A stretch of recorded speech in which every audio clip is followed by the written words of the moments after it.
There is simply nothing better than the CAF World Cup qualifiers, people. The drama, the upsets, the football, just everything about CAF World Cup qualifiers makes it the best World Cup qualifiers. I just cannot believe the sort of window we have just witnessed and the sort of games that we saw between Senegal and DR Congo. The South Africa Nigeria game was so tense. Gabon Ivory Coast, it was tense and it finished 0-0. Surprise, surprise. But everyone, here is the review for the CAF World Cup qualifiers September window. We only got one more window to go until the playoffs begin in November. Let me know your thoughts in the comments down below if you're Cape Verdean, if you're Cameroonian, Senegalese, Egyptian, Algerian, Tunisia qualifying to the World Cup. Let me know your thoughts all in the comments down below. Let's get to the review. I did think it was going to be a tough window for Egypt because they were going away to Burkina Faso. That was never going to be an easy game. And I feel like some Egyptians were really hoping for a really attacking game, trying to be open.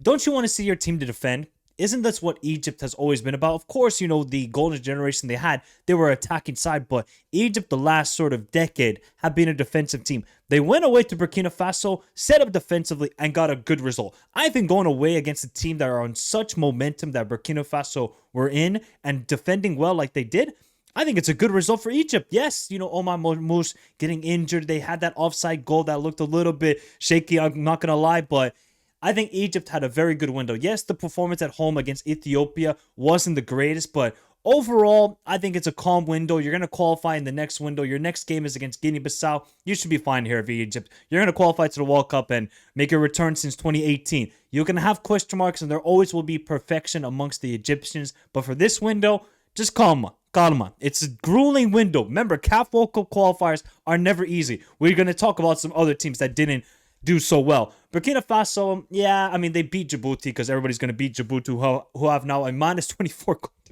Minus 24. So for Burkina Faso, it's just about keeping up for the runners-up place, and they're still going to play away to Sierra Leone and hosting Ethiopia. Not easy games, especially Sierra Leone, because Sierra Leone, they keep getting the results, and they're still within touching distance of Burkina Faso. Shout out to K. Kamara. I mean, the guy is 41 years old and still balling out for his nation. Those are the things you love to see. Good group still, not the most entertaining as we would have hoped for, especially the Burkina Faso-Egypt game. I thought it was pretty dull. This group, however, provided entertainment, provided drama. I feel bad for Sudan because they were on such great momentum. They were going to be one of the stories of World Cup qualifiers, but they now lost 2 games in a row. They didn't score a single goal. Obviously, they were missing their starting goalkeeper, which could have really backfired, and it kind of did. They went away to Senegal, kept it competitive, but they were kind of missing the mojo and missing the momentum that they had previously in these qualifiers. And I feel like Sudan now, yeah, they're pretty much out of the qualifying competition to qualify to the World Cup, unfortunately for them. Togo, they beat, obviously, Sudan 1-0 at home, so good result for them. Mauritania finally getting their first victory. But the game that everybody wants to talk about was Senegal and DR Congo, and that game did not disappoint. Arguably the best game of the international window. Better than anything we saw in CONMEBOL, even though the 3-6 between Venezuela. Anything we saw in Europe, I don't care about Italy winning 5-4. The football was horrendous. And then obviously CONCACAF to everything. That game between DR Congo and Senegal, even before the game, the crowd in Kinshasa, it was electric and just everything felt like it was a big game and a big game occasion. So which team in Africa do you know is a big game merchant? Senegal. And which team has that sort of bottle G mentality in them? Unfortunately, it is DR Congo, and DR Congo took the 2-0 lead. But Combo scored a ridiculous Zidane-esque goal. I mean, the turn he did on Koulibaly and the finish, magnifique.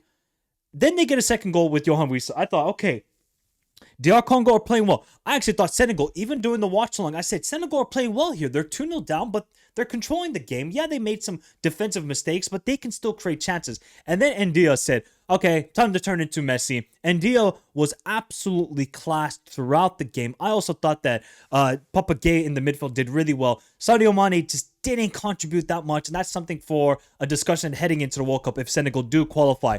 Once they got that first goal with the post and obviously Papa Gueye scoring the goal, then Senegal got the momentum. That pass from Koulibaly into Nico Jackson, ridiculous pass. From a center back to put a through ball like that to Nico Jackson.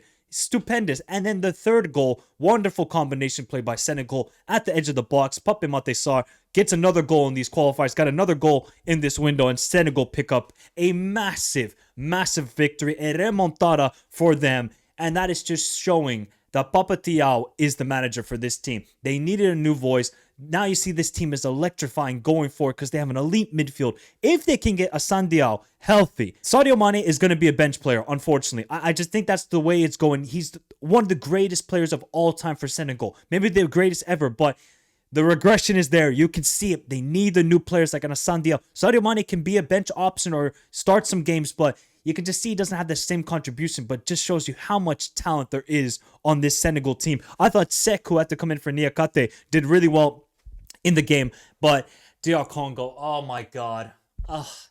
The demons come back to haunt them.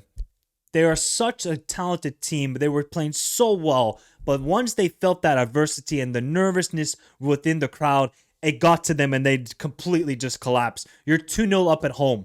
Take the 3 points and walk away. They didn't. They bottled it, and it's unfortunate for DR Congo. They're still in it when it comes to the second place because they got 16 points. Their hopes are still there, but they cannot fluster under the pressure of the World Cup qualifiers. They did really well at the AFCON. They've done so well throughout these qualifiers thus far, but that game just spelled everything that I've known about DR Congo since I've been alive. Just bottling it in the biggest moment possible. Sucks, man. But Senegal, kudos to them. Warrior mentality. The Lions take down the Leopards. Hugo Broos in South Africa.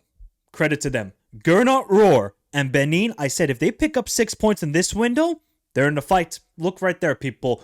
If, and I'm saying this is an if South Africa are deducted 3 points and lose 3-0 to Lesotho, if that's what's going to happen here, Benin are only 1 goal difference behind and on same points as South Africa. So shout out to Gernot Rohr. Obviously, Benin still have a very tough schedule. I think they're going away on both games, if I'm not mistaken. Yeah, they're going away to Nigeria and going away to Rwanda, where Rwanda have been a competitive team throughout these qualifiers, only conceding 5 goals and scoring 5 goals. So Zimbabwe, a little bit disappointing window from their perspective, but shout out to Benin. 2 key victories at home, which they needed to grab. And then the big game, obviously South Africa beating Lesotho and Nigeria beating Rwanda, even though it was still not a convincing performance from the Super Eagles. But the big game was at Bloemfontein. One thing I have to say is the crowd was disappointing. Obviously not the atmosphere within the crowd, but it should be a sold-out stadium. The field was in terrible condition. It looked like there was a rugby game only a couple days ago. That was kind of disappointing because I think it really affected the play for both teams. But South Africa were amazing the first 30 minutes. The football they were playing. Mbo Kasi, by the way, this center back at 19 years old, what a performance from him. And also the left back Kabini, who plays his football with Molde in Norway. I mean, just shows you that this generation of South African footballers, mixed in with the experienced players like Amokoena and these sort of guys, they are ready for the moment. They are ready to qualify for the World Cup. And I don't think it was the best performance from South Africa, but one thing you could see at the end of the full-time whistle was like Hugo Broos and his side were like, we wanted a point here. We're happy with the performance. It could have been a little bit better. We'll take the points because the other team needed to win this game. So I think if you're South African, yeah, you didn't play your best football that we have seen from Bafana the last, like, let's say 18 months. But getting the result, I think, was the best thing possible because it still gives you that mentality that, like, yes, we're the best team. We can grind out the result when we don't even play the best football, because I thought Foster didn't have his best game. Same thing with Apolis. I think Nkota, the young guy on the right wing, he had a pretty solid game overall. So I think for South Africa, good performance, great point. You beat Lesotho, 4 points. That's what you'll take. Only 2 more games to go for South Africa to return to the World Cup. And they're playing Rwanda and they're going away to Zimbabwe. Not easy games, but Benin still have 2 tough games. And then the Super Eagles. I'm fearing the worst. They're going to miss the World Cup again. And I tried to warn them before this window, and they did not play good football again, but it's just the talent thing right now with this side. Why am I still seeing Ndidi start? Truste Kong was starting the second game away. Okay, yes, he's experienced. He's the leader. What does he do? On goal. So then Eric Chile realized, subbed him off at halftime.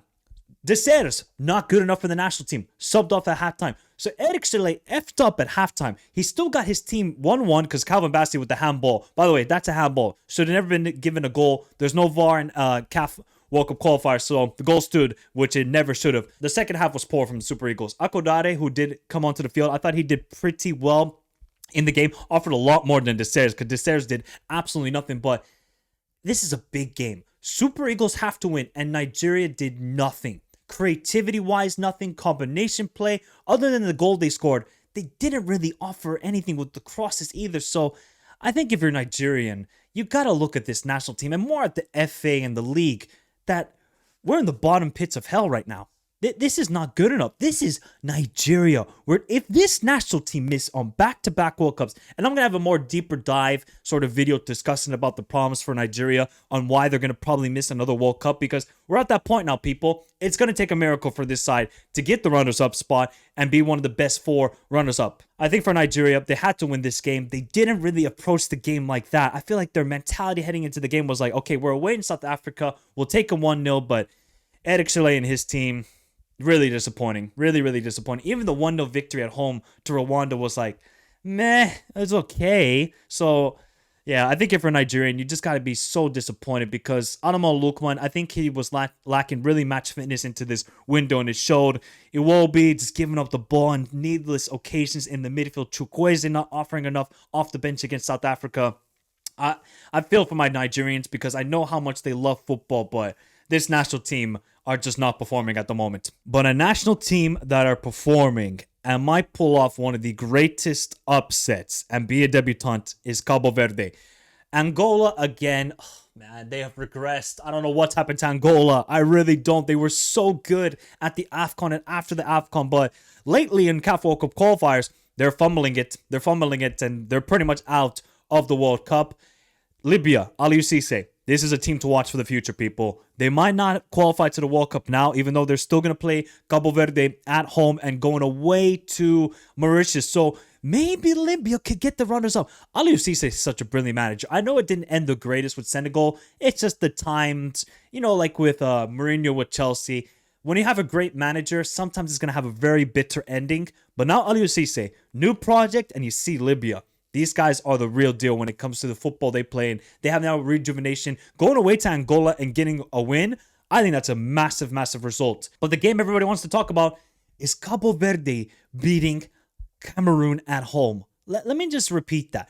Cabo Verde beating Cameroon at home thanks to Livramento's goal, where he just went through the entire Cameroon defense. Nobody wanted to play football. It was like no contact football. Just go through, buddy. Just go through. It's like in the VIP where you see like a superstar coming in. Oh, Livramento, come through. You got the bracelet? Cool. Come through. And then Onana just sits down in every one-on-one situation. Lopez and Borges were amazing in that game for Cape Verde, by the way. There's 2 center backs with no Logan Costa because he's out with an ACL injury. They did fantastic. So did Lenini in the midfield. But Cameroon, it's so disappointing because Embuemo offered nothing. Abubakar offered nothing. Nkudu, why was he starting? Why was this guy starting? He will offer nothing. The only player that can have his head up high is Baleba. I thought he did pretty well in the game overall. This is all about Cabo Verde. They are 1 game away, people. All they have to do is beat either Libya away, which I don't think that's going to happen because that's a tough game for them, or beat Eswatini at home. Basically, Cabo Verde at the World Cup. And for a nation of 500,000 people, would be the second smallest nation ever to qualify for the World Cup. What an achievement by this nation and the rise they've had. And Bubista, who's been the manager, I think now for like the last 5 years, he was assistant with the team when they made the AFCON in their debut year. What was it, 2013 or 2012? Yeah, 2012, because that's when Nigeria won the AFCON. I mean, what a job by him and what an absolutely magnificent sort of qualifiers it's been, where they've only conceded 5 goals. 4 of those goals were away to Cameroon. They've conceded no goals at home. It's just magnificent to watch Cabo Verde. They're a small nation. The football they play. A legend like Ryan Mendes maybe playing at the World Cup. This is football, everybody. Cabo Verde, shout out to them. We might be witnessing history in October, people. Nothing really to say about this group. Morocco have qualified to the World Cup. I still don't know what's going to happen with all of the Eritrea situation, whether Tanzania will get 3 points and then maybe they will get closer to the runners-up position. But Tanzania losing at home to Niger was not the result I was expecting from them. And Zambia have just been so disappointing overall in these qualifiers. One of the more disappointing teams alongside of Guinea and these sort of teams. Maybe Gambia, but Gambia have kind of bounced back. But yeah, Morocco, they qualify. I mean, look, they scored 7 goals, even though I didn't watch the game away to Zambia. They had like 30% ball possession. I thought, Walid Agagi, did he just morph into Arteta for that game? I was like, okay, cool. Igamane, by the way, maybe he's R9. But yeah, good window from Morocco. 21 goals scored in 7 games, 2 goals conceded. Perfect from them. Tanzania, a little bit disappointing because You kind of had to win that game at home. You didn't, and that might cost them a runners-up position, at least amongst the best. Ivory Coast, just doing Ivory Coast. 0 goals conceded in 8 games, and they win 1-0 over Burundi, and then they go away to Gabon and get 0-0. I'm going to be honest, Diallo is not performing for the national team right now. Why didn't Gason get an opportunity in the starting role? Gason had a great season with Nice. Obviously made the move then to Aston Villa. I don't know why he didn't get opportunity. Diallo on the left wing, kind of playing in that left 10 role, doesn't help him. You could just see against Gabon, it was like, give the ball to Pepe and see what he can do. Give the ball to Kessie and see what he could do. I still don't like the way Ivory Coast are playing because I think we all expect a lot more from this national team. Everybody, they have scored more than 1 goal twice. One of them was 9-0 over Seychelles. The other one was Gambia away 2-0. Otherwise, this has been average at best from Ivory Coast, the defending AFCON champions with so much talent within their team. They go away to Gabon, 0-0. I think they will be happy with that. They're still hosting Kenya and going away to Seychelles. Ivory Coast should be qualifying to the World Cup. For Gabon, I still think they are a really good team. Like Boanga, Aubameyang, and the team they got. Lemina really played well, I thought, against Ivory Coast, considering the quality that Ivory Coast have in their midfield. Look, it was a good game, even though it finished 0-0. There was opportunity for both teams. Gabon will be a little bit more frustrated because they were obviously the home team, but they should be fine getting the runners-up position. But Gabon still go away to Gambia. That could be an entertaining game, and hosting Burundi. Gabon should be fine, but yeah, a little bit disappointing from them. Got to give credit to Gambia because now they've kind of bounced back after what was a horrendous start from them, and you just wonder, if they just started off well, maybe Gambia could have been in contention with Gabon and Ivory Coast. This group could have been even more wilder. And yeah, Gambia have a bright future just for these World Cup qualifiers. They kind of bottled it at the start. And Kenya, yeah, you cannot lose 3-1 at home to Gambia. I saw some Algerians going crazy at Petkovic for drawing 0-0 with Guinea. Guinea have been a bogey team for Algeria the last couple of years. So getting a 0-0 result, look at Amoura just square to Benrahma. What is Amoura doing in that situation? Oh, that was crazy to me. But yeah, Algeria did not play well against Guinea. They played okay, I thought, against Botswana at home. 3-1 victory. Yeah, I mean, they just got so much talent going forward, Algeria. The away performance, I was like, not best. Petkovic has question marks. Atal had a crazy clearance off the line in the second half. Guinea played well. I think Guinea should have really won that game. Based on the chances they had throughout that game, the way they controlled it, they were really picking off the Algerian defense at will, but Algeria withstood the pressure. I know they can play a lot better. Come on, guys. We know they can play a lot better. This Algerian team are still trying to blend together with Petkovic's style, but they need some quality, I think, in the midfield. Zerouki, by the way, this guy can never play for the national team. Just not good enough in the midfield. Algeria, I think it's a good window. People want to be hypercritical. Oh, every game they have to win 4-0, 4-0, 4-0, 4-0. They need to be better defensively and make better decisions in the 18-yard box. Other than that, I think Algeria will be fine. Uganda, though, 2 victories. They're still in contention with the runners-up. Keep an eye on this team for the AFCON. They could be a dark horse, really, because they absolutely obliterated Mozambique and obliterated Somalia. So Uganda are a good team. Obviously, they're still going to go away to Algeria. If Uganda win that game away to Algeria, I still believe then that Uganda could be like a round of 16 team at the AFCON later this year. Keep an eye on them, people. 6 out of the last 8 World Cups, Tunisia have qualified. That is a feat that not many teams can say. And yeah, people want to, go crazy about Tunisia playing boring football, always being the 1-0 merchants. They did the exact same thing away to Equatorial Guinea and got the 1-0 victory. They're just the 8-4 national team. They show up, get the job done, and then check out from work. That's what Tunisia do. So you got to give credit to this national because they're not the biggest of nations. They don't have a crazy talent pool, but they just get the results, people. That's all that matters in international football. Now, of course, Tunisians, when they get to the AFCON or the World Cup, especially for the World Cup, because they've never progressed out of the group stage, they're hoping that they can do that. So yeah, look, they got 0 goals conceded in 8 games. That is the exact reason why I love this national team, because they know who they are. They don't shy away from their identity, being a solid defensive team, getting the 1 to 2 goals, and that's enough for them. Namibia kind of slipped up a little bit against Malawi at home. Like, you really cannot do that if you're Namibia, because that could have really helped you with the runners-up position in this group. And Equatorial Guinea, it's such a shame. What could have been for this national team if they didn't suffer with those lost points and deducted points. But yeah, sometimes football, yeah, this group is pretty much done, except for Namibia. Can they get that runners-up spot? amongst the best. And then the final group, Ghana. I know Ghana. Look, Ghana was a terrible game against Chad away. You cannot play like that if you're Ghana. It was so pitiful the way they performed. Semenyo was god-awful. Then they go home and play Mali. Now, we know Mali. These guys are the LA Clippers of African football. When there's a pressure moment and they need to perform, they never do it. And again, they go away to Ghana. They don't perform. I know you could say there was a little bit of push on the Juku goal, but I think Ghana, overall, they just played such a physical game against Mali. Made it super difficult for them to get rhythm within the match. Ghana had the right approach. Just frustrate this Mali team. Don't let them get into rhythm, because when Mali didn't have a rhythm and have the confidence, then the side will play well. So all Ghana have to do is just get one more victory, and they should be in the World Cup. They're obviously going away to Central African Republic, where maybe Ghana will do it, but after that Chad game, I don't know what to expect anymore, and they're hosting Comoros on the final match day. And for Madagascar, they picked up 2 victories, a victory home to Central African Republic and Chad. Comoros, again, disappointing performance away to Mali. They bounced back with a victory over Central African Republic. So this group, though, for the runners-up position, Madagascar faced 2 tough games still. Away to Comoros and away to Mali. I really hope Madagascar can do it, but I just don't see it at the moment. I think Ghana should be fine qualifying to yet another World Cup. And when it comes to the runners-up position within the CAF World Cup qualifiers, Gabon are currently in first place with 19 points. Then it's Madagascar, DR Congo on 16 points. Burkina Faso, Cameroon, Namibia, and Uganda all on 15 points. Benin on 14 points. And we still have to figure out what's the case with Eritrea. This is going to be fascinating to see. I think Gabon are going to be fine to get one of the best runners-up. Then I'm going to say DR Congo, because still they're a good team. They just lost against Senegal. I don't think that's a harsh thing to say about DR Congo, because Senegal are a great side. I think Burkina Faso will get into it. Now, Cameroon are the team, though. If Cameroon miss out on a World Cup with that talented team, Samuel Eto'o needs to be deported out of the country ASAP. That cannot happen.